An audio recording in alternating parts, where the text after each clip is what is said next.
Hey everybody, it's Cam here from the Nerd Book Review again. This is my first video of the third batch of SPFBO 10 books for the Before We Go blog.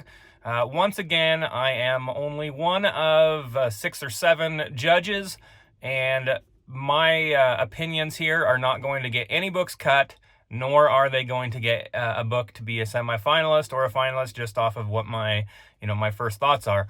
What I am doing is, once again, reading the first 20% of all 30 books. After I read the first 20%, I will decide if I'm going to continue from there. I figure that is far enough in to know whether I'm going to, enjoy a book enough or not to want it to become a semi-finalist or a finalist. And once again, the ultimate goal of this competition is to find a finalist that we think will be a good representative book that will score well.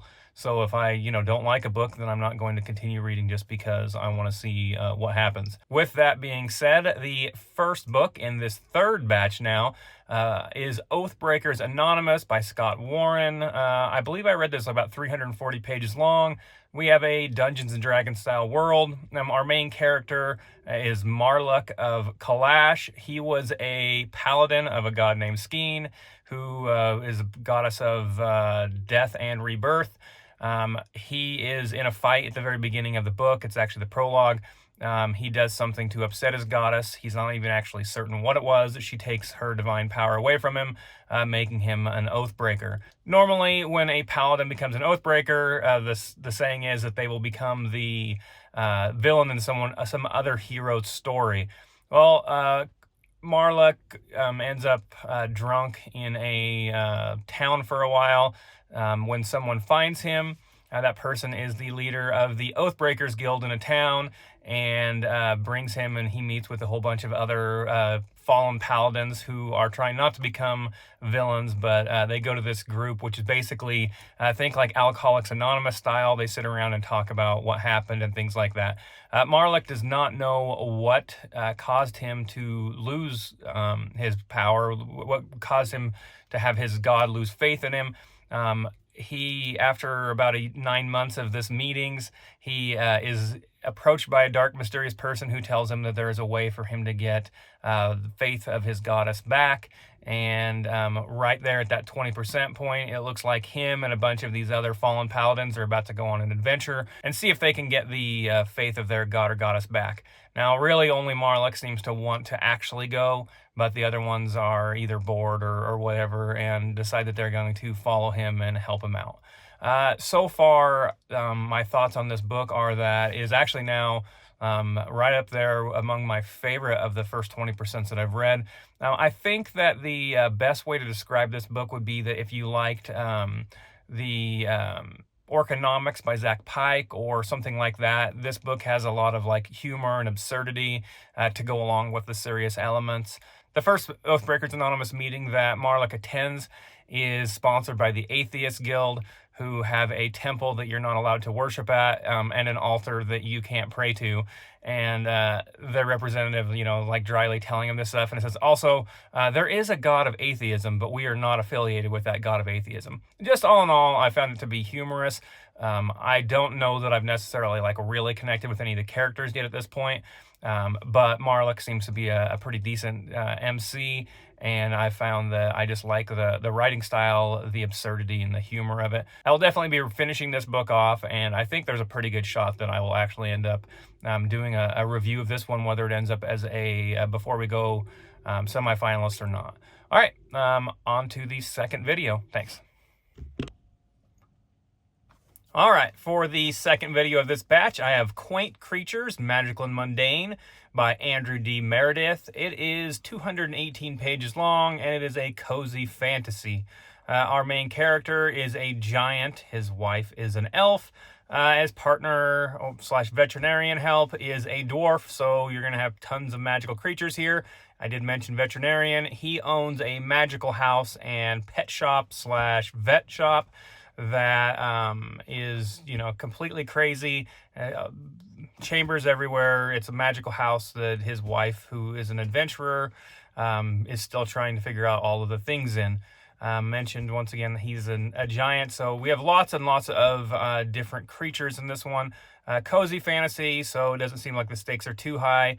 The main plot line seems to be that he goes to check out a magical creature that someone is having an issue with, and he finds out there might be a little bit of corruption. Corruption seems to be a big thing in this world, because he was a dungeon inspector before this, and then he tried to turn in some corrupt acts, found out they went all the way to the top, and ended up getting kicked out of the Inspectors Guild. So this one, fairly short, at only 218 pages long. I only read like 40 pages basically to get to that 20%. It was, perfectly enjoyable. I'm not a big cozy fantasy person. One thing I right off the bat was funny is I was reading it and I thought that the description of the shop and the people in the shop, and as the, shop door opens up, it kind of would have made a good like kids show.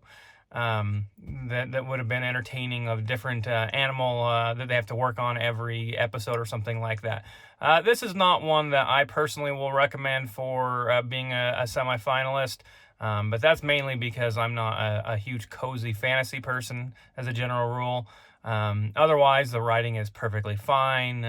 If you want to have, a book that is a cozy fantasy, all kinds of crazy names and things like that, then it is a perfectly fine read for you. At only 218 pages, it's quick and easy, and certainly, I think if this was my genre, it's the one that I would enjoy. All right, let's go ahead and get to episode number 3. All right, the next book in this batch is Beyond Misty Mountain by Stephen Howard. It's 259 pages long. It is a Terry Pratchett-inspired style fantasy, so it's going to be lots of absurdity and craziness. It is set on the planet of Torvacane, which apparently is a single unruly planet in a system far, far away, that the sun revolves around that planet and tries to guard it from going off and doing things to other planets. Anyways, we follow a group of adventurers who get together as they try to stop a king who is trying to get too much power from the Seven Cities continent. And so they're going to set off. We have a few thieves and old adventurers, as well as a young woman and an old wizard. Best way to describe this book, once again, is a Terry Pratchett style book, but in the about 15% that I actually read, I would say that the best way to describe it is if you feel like Terry Pratchett is way too subtle and you need to ratchet it up to about a level 14, that's what you're going to get in this one. If absurdity and subtlety were characters in the same book, then absurdity would have curb stomped subtlety pretty quickly, about page 2 maybe.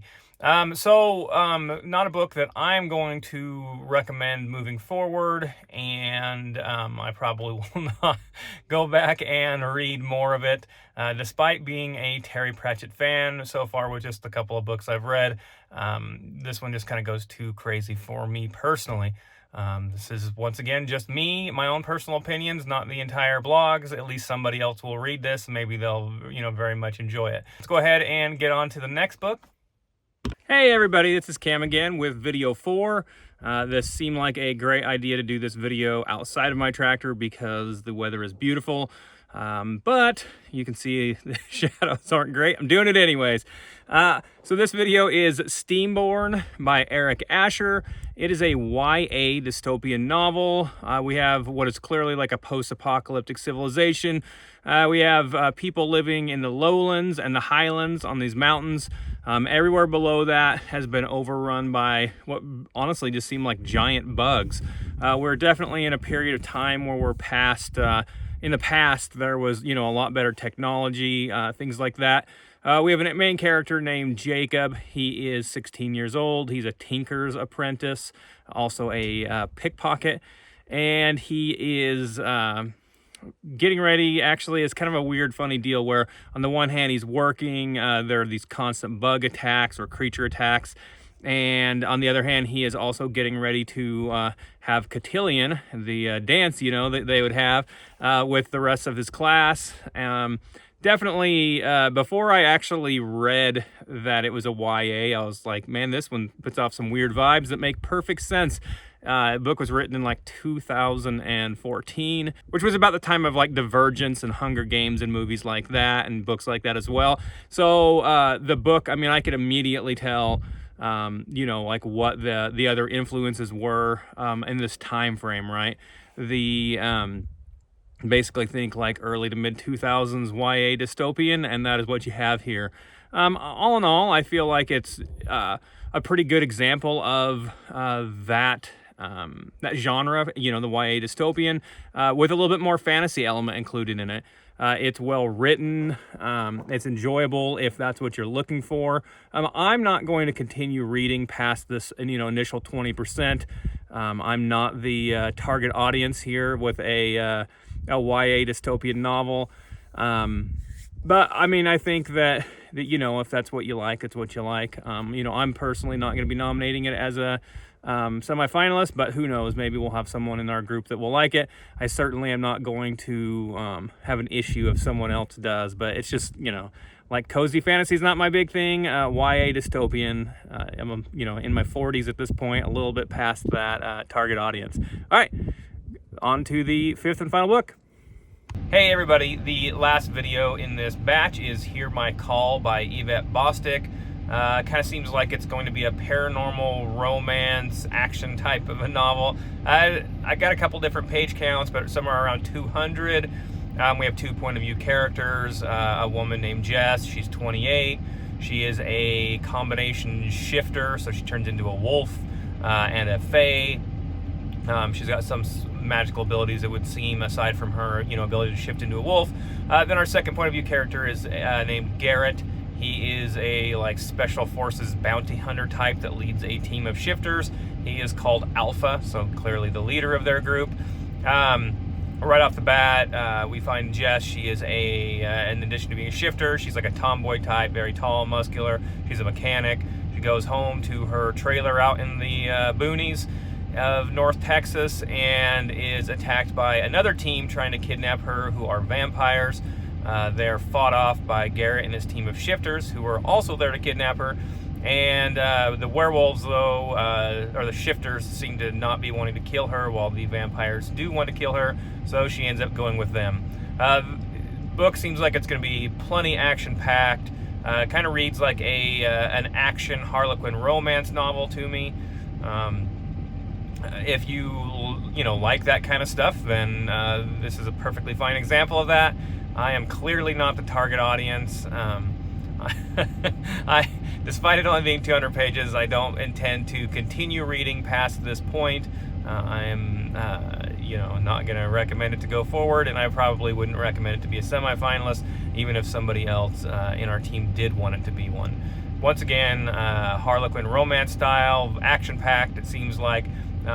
Just from what I've read from a couple other reviews, you know, non-stop action, and I'm assuming there will be some romance coming up here pretty quick between, no doubt, Jess, who will probably be their version of the female Alpha, and Garrett, who is the male already called Alpha of their team. So we'll see how things move. All right, thanks guys. We'll get moving on to a fourth batch here soon.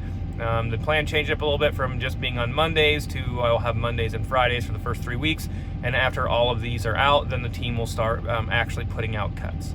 All right, thanks everybody.